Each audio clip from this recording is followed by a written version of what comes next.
संशयित आरोपी वासुदेव सूर्यवंशी, सचिन अंदुरे आणि किरण पाटील या तिघांनी साखळी इथल्या शेतात 2014मध्ये पिस्तुलातून गोळ्या चालवण्याचा सराव केला होता। त्यांच्या अटकेनंतर चौकशीत हा प्रकार समोर आला होता।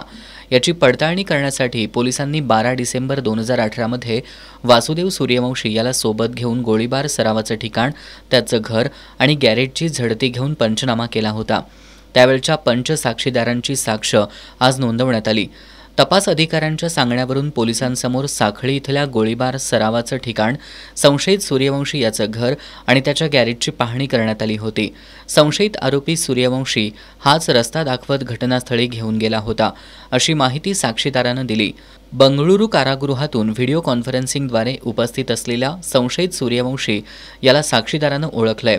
त्याचं घर आणि गॅरेजच्या झडतीत काही आक्षेपार्ह वस्तू मिळाल्या नाहीत, असंही त्यांनी सांगितलं। विशेष सरकारी वकील शिवाजीराव राणे यांनी तपास घेतला।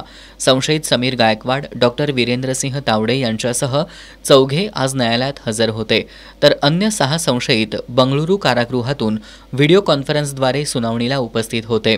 यावेळी बचाव पक्षाच्या वतीनं ॲडव्होकेट अनिल रुईकर आणि ॲडव्होकेट समीर पटवर्धन यांनी उलट तपास घेतला।